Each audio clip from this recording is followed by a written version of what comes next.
Barely Emerging is recorded on the lands of the Kaurna people. We at Haunted Cow Collective acknowledge the Kaurna people and all other Aboriginal and Torres Strait Islander peoples as the sovereign custodians of this country. We pay our respects to elders past and present. This always was and always will be Aboriginal land.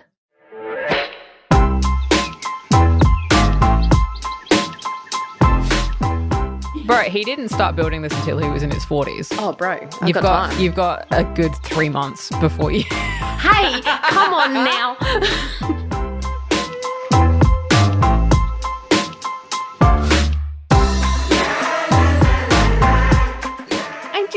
I'm so white.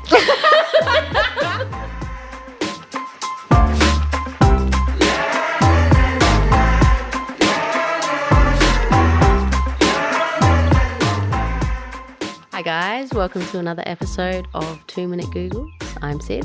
And I'm Francis. Today we're going to be looking at outsider artists. Yes. Outsider artists are those that have, I guess, come out of nowhere. They're not affiliated with any movement. They didn't go to an institution. Usually self-taught. For sure. And for my money, they make some of the fucking coolest art, really, because it's just by definition not contrived of anything. Yeah. It's just, a lot of the time, it's just compulsion. Yeah. Just people making art to make art. Yeah. Yeah. Bit of a grim one for you today. I also have a grim one for you later, Francis. It's weird that the work itself isn't grim at all. It's actually quite fantastical and beautiful. But I don't know, there's just something about the time period, dude. So I looked up Ferdinand Cheval, who is known for creating Le Palais Ideal. I'm not French. I know it's the ideal palace. Yep. And I probably butchered the fuck out of that pronunciation. Look, it sounded pretty good to me, and that's not saying anything. Which is considered an extraordinary example of naive art architecture. So naive art is a bit of a dick way of saying outside art. Yeah. A bit of background on him. So he was born in 1836. In 1858, he married his first wife. They had 2 sons, Victorin and Ferdinand. Victorin died after only a year. His wife died in 1873. 5 years later, he married someone else. Her dowry included the land on which the Palais stands. So his second wife had a bit of bank, which is why he could afford the plot of land to build this huge thing on. She gave birth to a daughter who died. Oh my God. At the age of 15. And that hit Cheval really hard. She was the last child that he had. And then 18 years later, his son and second wife died within 2 years of each other. Oh my God. Is he being followed by a fucking Grim Reaper or what? Yeah, just a bit of a start to his life. So he began building the Palais in 1879 when he was 43. So according to him, I was walking very fast when my foot caught on something that sent me stumbling a few meters, and I wanted to know the cause. Previously in a dream, I'd built a palace, a castle or caves. I cannot express it well, but I told no one about it for fear of being ridiculed, and I felt ridiculous myself. And then 15 years later, when I'd almost forgotten my dream, when I wasn't thinking of it at all, my foot reminded me of it. My foot tripped on a stone that almost made me fall. And I wanted to know what it was. It was a stone of such strange shape that I put it in my pocket to admire it at my leisure. And look, honestly, fucking same, dude. Yeah. I'm such a magpie. Dude, I'm such a magpie. I'll go out for a walk and I'll be like, oh, shiny. And I'll pick it up and I'll come home with a fucking pocket full of stones and shit. So this man is after my heart. Yeah. So the next day he went back to the same place. He found more stones. They were apparently even more beautiful. So he gathered them together on the spot and according to him was overcome with delight, which I get it, dude. Penguin, man. Yeah, right? I was like, I get this. Yeah, I get you. I understand that. You should see my house. I've got stones and feathers fucking everywhere. He said what appealed about them was that they are sandstone shaped by water and hardened by the power of time. It becomes hard as pebbles and it represents a sculpture so strange that it's impossible for man to imitate. It represents any kind of animal, any kind of caricature. And I said to myself, since nature is willing to do the sculpture, I will do the masonry and the architecture. I love that. Yeah. He had a dream at one point about building a castle and then everyone in his family died and he thought, fuck it. May as well. It might as well. Yeah. A little postman just on his mail route collecting barrelfuls of stones, and then for the next 33 years, he picked up stones during his daily mail round, carried them home and built the Palais Ideal in his spare time. Like, when you say stones, are these big fucking boulders or are they little pebbles? Like, what's... It's a mix of the two, but mainly little pebbles. Wow. Yeah. Yeah. Like, at first he carried them in his pockets, then he switched to a basket, and eventually he used a wheelbarrow. Nice. He often worked at night by the light of an oil lamp, and he spent the first 20 years just building the outer walls. So this thing is weirdly intricate. It looks like a mix between King Triton's castle from The Little Mermaid and La Sagrada Familia in like the Gothic cathedral in Barcelona. Yeah. It's just such a unique looking thing. It's such like a mishmash of like different styles, and it was just all from this one dude's dream. Yeah. And a pocket full of stones and 33 years that he had to spare. Yeah, no, that sounds like, you know, he had a big life project and he just fucking did it. I love that. Yeah. I mean, you really kind of have to see pictures of it to do it justice, which we'll put on our Instagram. But for like a description, the materials consist mainly of stones, like river-washed stones, pebbles, porous tufa. Tufa is like a kind of limestone, and fossils of different shapes and sizes. When visitors arrive, the first thing they see is the southern facade, which is approximately 26 meters long and up to 10 meters high. So she big. Yeah. She's not big enough to live in, but she big. Mm. The decoration apparently resembles the Royal Pavilion in Brighton, England, and the Sagrada Familia in Barcelona. Yeah. But Cheval himself didn't travel. He'd even given himself the title of a peasant. So even though some qualities of his work resemble those pieces of art, he'd never seen them. Because remember, this is in the 1800s, 1870 something. So photography and like reproductive prints weren't as readily available, particularly not to like a rural farmhand, which I think is fucking fascinating. Yeah. You know, it's like this guy who just dreamed this thing up and just made it just in his spare time over 33 years, and it still looks like other things that you can kind of pick from. And I'm sorry, YouTube wasn't a thing. He couldn't Google anything. Yeah, he wasn't just looking up fucking castle building tutorials. Yeah. There are 3 giant stones, each with doll-like faces, that stand about 10.5 meters high, and they serve as not just a decoration, but as like a support system for the main tower. There's also a line of cement swans leading up to a spiral staircase. And then there are 3 giant stones named after, oh God, what is that name? Maria Abramovich. Named after a Gallic king, and I cannot pronounce that. Also Archimedes and Julius Caesar, and the names of each of those have been hand-carved by them into each individual figure. The north facade exhibits a long path dotted with large openings, which allow a lot of light leading into the heart of the palace itself. The facade is strikingly forest-like. Walls are coated in moss and massive amounts of seaweed. The ceiling's swirling patterns of pebbles and shells outline chandeliers. So this motherfucker even built chandeliers into his stone palace. It is so detailed. The upper walls are lined with horizontal bands that have animals carved into them, and other animals on the north facade include 2 ostriches and an ostrich chick, and a 1.2 meter tall camel, flamingos, octopuses, lions, dragons, and a polar bear. So inventive. Yeah. Guy had a dream and he just went about doing it. I wonder what his favorite book was. Yeah, I don't know. Masonry for beginners.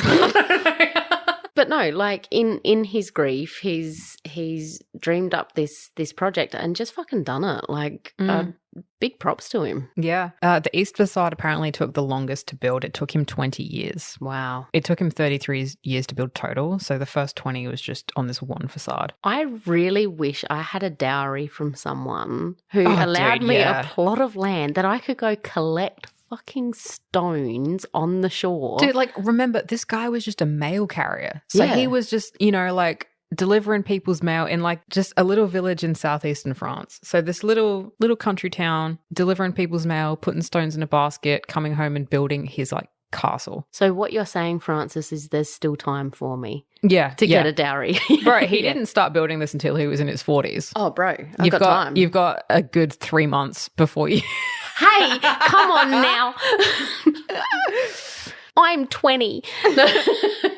But this facade includes the Temple of Nature, which is an Egyptian-style temple-like structure supported by large, thick sandstone columns, which includes 2 waterfalls called the Source of Life and the Source of Wisdom.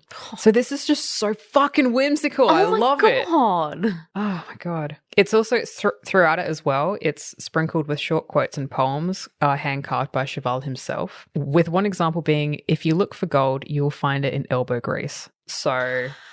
I love him. I know. I just want the best for this guy. I really fucking do. I can feel the feeling of time in the artistry, in the sense of the way that you're describing it and the way that obviously it is, because I work in textiles and I work in mediums that take a bit of time, and the feeling of carving something, the feeling of longevity in an artwork, it's like nothing else. Like, I can't really put words to it because it's this feeling of just like the focus and the time just kind of whittles away and you just enjoy the moment of it. Yeah. And I can feel that in the way that you're describing his project is like that time in physical form. I love it. Which is great because he acknowledges it in real time. Like, some of the other things that he carved into it was the pantheon of an obscure hero, which is nice. The ecstasy of a beautiful dream and the prize of effort. The prize of effort I really like. Oh, that gave me a little bit of chills. This one too, dream of a peasant, palace of the imagination, and perhaps the most iconic phrase was 1879 to 1912, 10,000 days, 93,000 hours, 33 years of struggle. Let those who think they can do better try. I love that. Thank you, Francis, for looking at that one. That one's nice. It has a somewhat happy ending as well. So Cheval, he also wanted to be buried in his palace, but the French authorities prohibited that because it wasn't a burial ground. So he spent another 8 years building a mausoleum for himself in the cemetery. He's like, fucking bet. Literally, he was like, fucking bet. So he died in 1924, about a year after he'd finished building it, and he's buried there as well. So I love it. Thank you. So he died at 88, so he had a good run as well. Yeah. It's one of those examples of outsider art that's just really stuck with me. There's a really great little docuseries that was made in like the 90s, and it was hosted by Jarvis Cocker. And Cocker. And it was called Journeys into the Outside, and this is one of the ones that he went to. And it was just like him walking around it. And like I say, it's not quite big enough that you can go into like the little rooms and stuff, but it's big enough to have an interior. Yeah. And just like the story of this guy, and on the path leading up to it as well, there is the unusually shaped stone that Cheval initially tripped over is part of it as well. So you can see the starting point, and then it leads into the thing that it ended with. Yeah. And it's just, it's one of my favorite, I think my favorite things of all time. Yeah. I'm not sure if it's inscribed in the palace walls or if it's inscribed on his like mausoleum that he made, but he left a message for the rest of the world, which was, I was not a builder. I had never handled a mason's trowel. I was not a sculptor. The chisel was unknown to me, not to mention architecture, a field of which I remained totally ignorant. Everything that you see, passerby, is the work of one peasant who, out of a dream, created the queen of the world. So obsessed with this guy. Fucking obsessed. And I think that's such a testament to like, if you want to do something in a creative sense, just fucking do it. You don't need to have a huge education. You don't need to have a fucking fancy studio. You don't need to have shit. This guy had a barrel full of stones. And some dreams. And 33 years of time on his hands. Yeah, exactly. But not even time on his hands, you know. It's like he would work after work by oil lamp, outside in the elements. Like, if you want to do something, you will do it. Yeah, exactly. Oh, well, that's just beautiful. Okay, into mine. This guy had. So anyway, me. The person I looked up, and I love his paintings. They are amazing. I'm very scared of pronouncing his name, Francis. I can tell. Yeah, I can tell. His name, maybe, if I can get this right, his name, Zdzislaw Beksinski. I don't think I said that.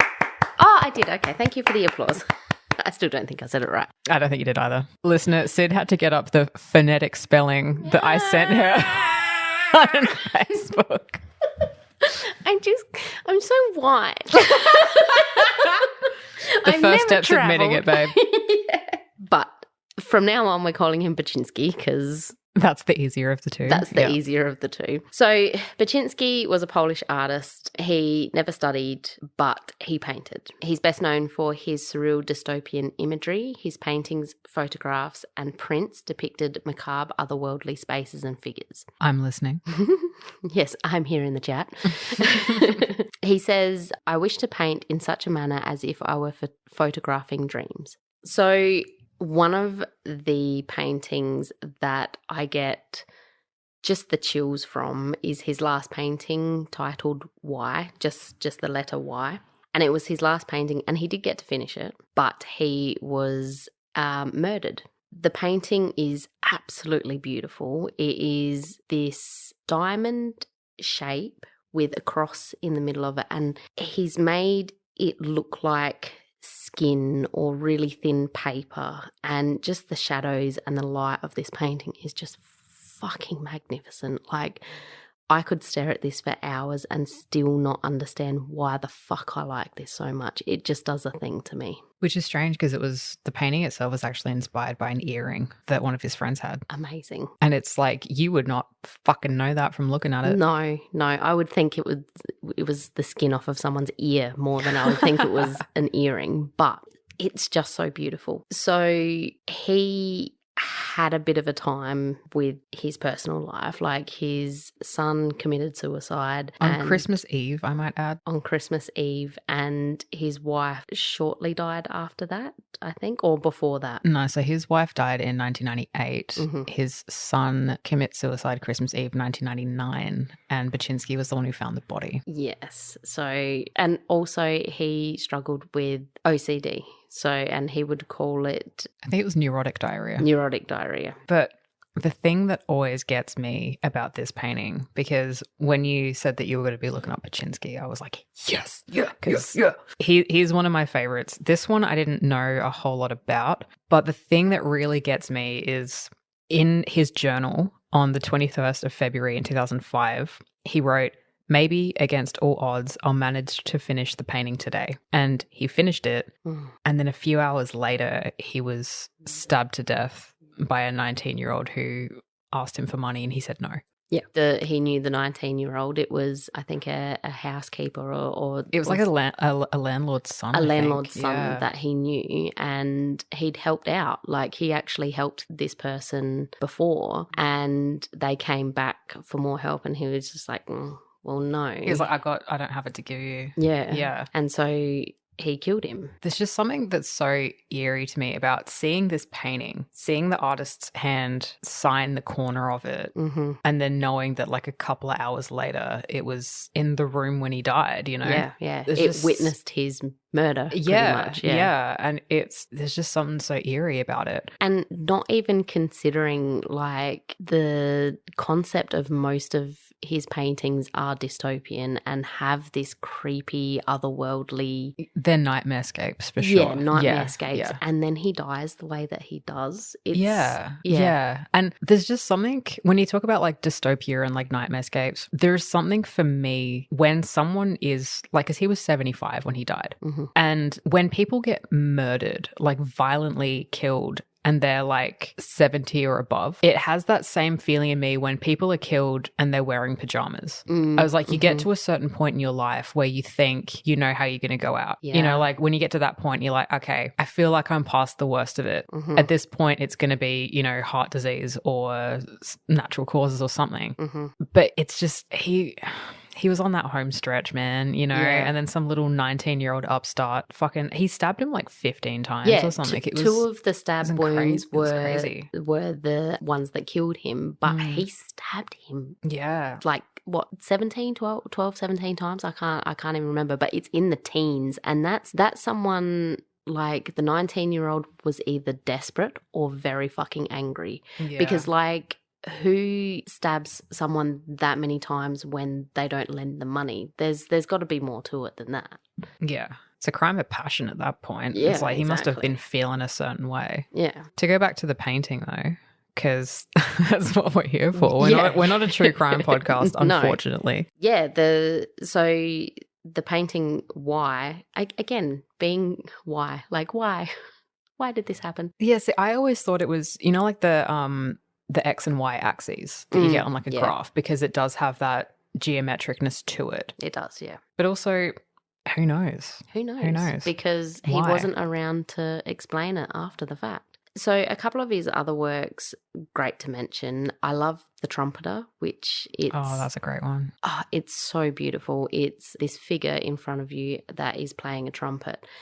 And the hands, there's just so many knuckles and hands in front of this trumpet, and it's magnificent. If the trumpet wasn't reason enough for you to get involved in this painting, the sheer amount of knuckles will really do it for you. Yeah, get knuckles deep in that.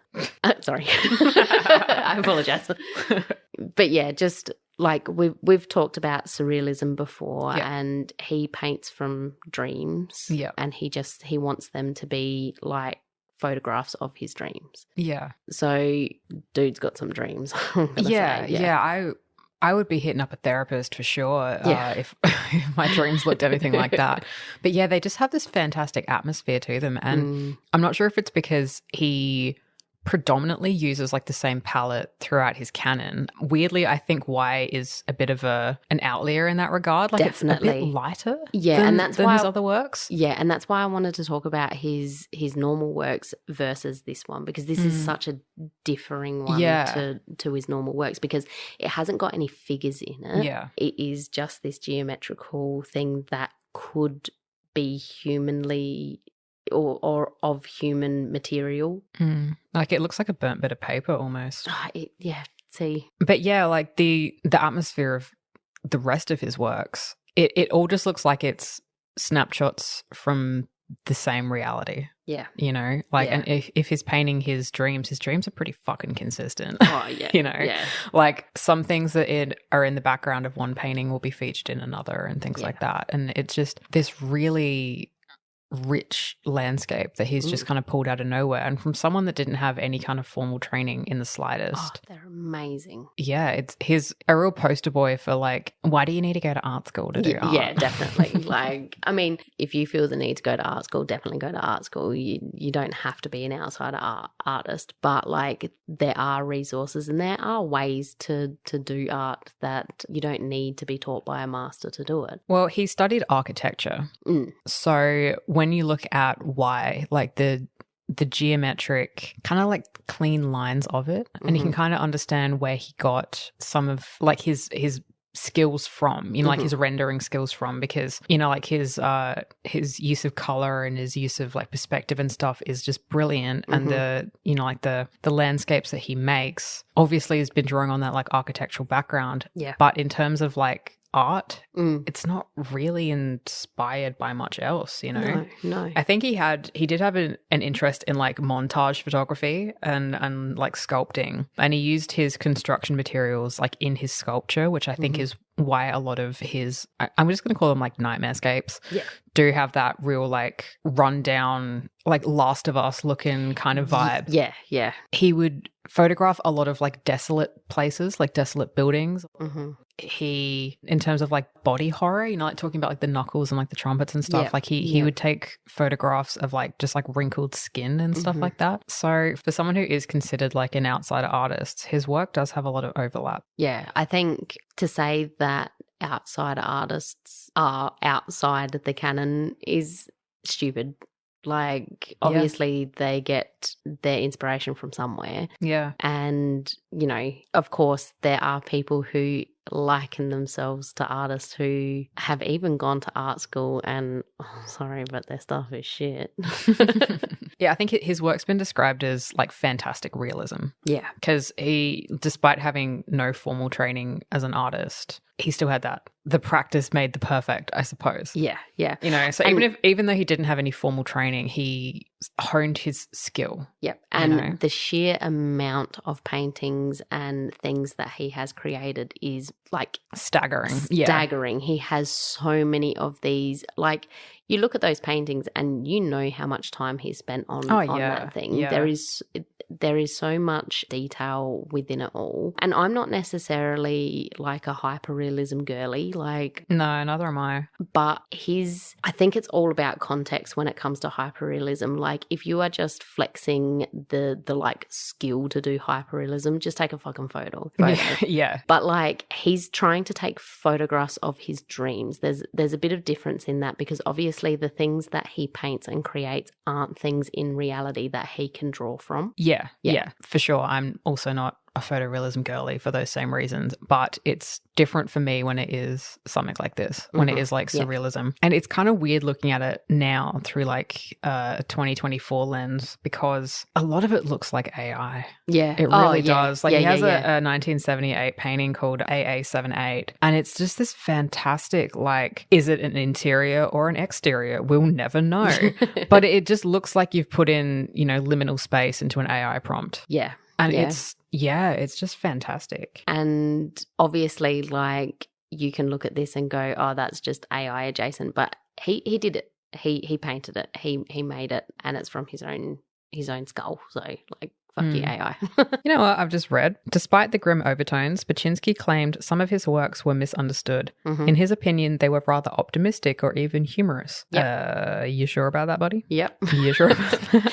I know that there's the one where there's like this big head and a gaping mouth, and there's figures running into the mouth. I think that's funny. That is funny. Like, you can see the that's humor just in consumerism. it. Yeah, exactly.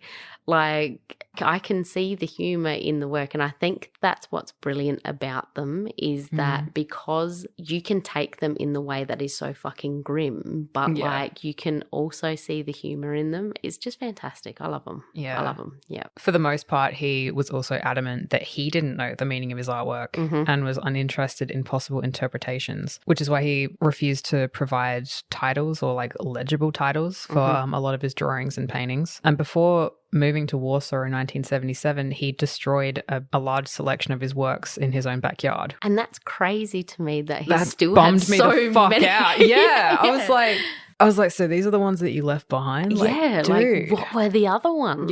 Yeah, no. And I just want to go back to that point of like him refusing to like give you much about them is like AA78. Like, yeah, you're right, dude. Yeah. I have no fucking idea what I'm looking at here, and I love it. But that's cool. Like, yeah, exactly. And it's okay to make work and just go, dunno, but do you like it? I think particularly with things like this, when it is surrealism and it is like dreamscape, it's when you get into minimalist territory that you're like, you need to give me something, you need to give me something. Yeah. But I think that's all that we've got for this episode, unless you've got something else to say. No. I think it's wrapped up pretty nicely. So we've got one artist who took his dreams, made it a reality, and then we have one artist who had grim fucking nightmares and made them a nightmare. Yeah. and put them on a canvas. Yeah. As always, we will put everything that we spoke about today up on Instagram, so you get visuals about what we were speaking about, and we will see you for the next one. See you next time, guys. Bye. Bye. Bye-bye. Bye.